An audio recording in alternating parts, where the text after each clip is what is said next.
आखिर किसी को गुस्सा क्यों आता है? मानसिकता को जब ठेस पहुंचती है या किसी की भावना आहत होती है तो उसे गुस्सा आता है। जब व्यक्ति किसी की बात का विरोध मानसिक रूप से करने लगता है तो उसे क्षोभ होता है। यह हमारे शरीर में रहने वाला ही एक शत्रु है जो हमें ही नुकसान पहुंचाता है। क्रोध विनाश का कारण बन जाता है। क्रोध कभी नहीं करना चाहिए। यह व्यक्ति की मति मार देता है, बुद्धि हर लेता है। इसके वशीभूत होकर लोग अक्सर गलत कदम उठा लेते हैं। इसकी वजह से इंसान सही गलत में अंतर नहीं कर पाता है और वहशीपन पर उतारू हो जाता है।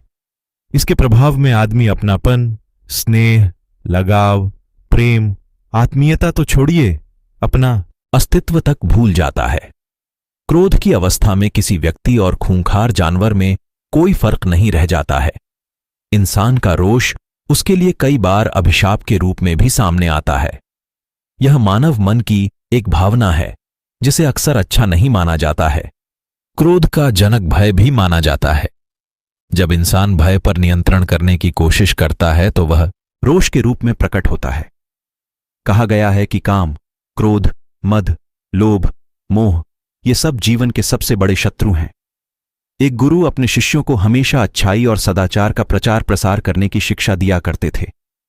वह कहते थे कि केवल उपदेश देने में समय न गंवाना, बल्कि अपने हाथों से दीन दुखियों, पीड़ितों, असहायों, निराश्रितों की अधिक से अधिक सेवा करना।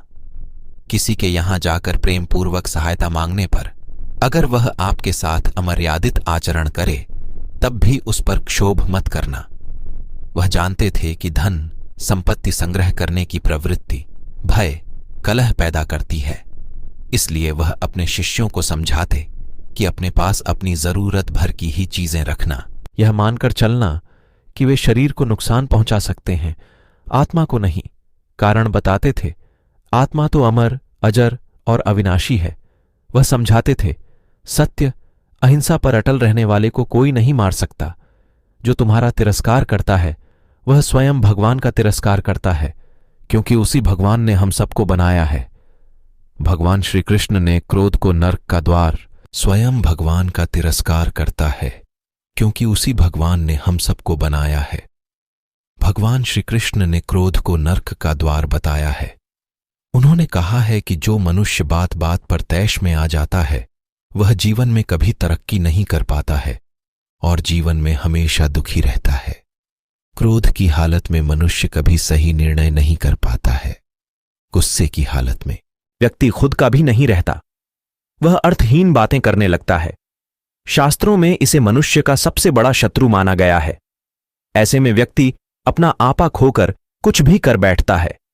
रोष और आंधी को एक समान बताया गया है। दोनों के शांत होने पर ही पता चलता है कि नुकसान कितना हुआ। भगवान श्री कृष्ण ने कहा है कि क्रोध सभी विपत्तियों का मूल कारण है। यह सांसारिक बंधन का कारण है, धर्म का नाश करने वाला है। इससे भ्रम पैदा होता है और बुद्धि खराब होती है।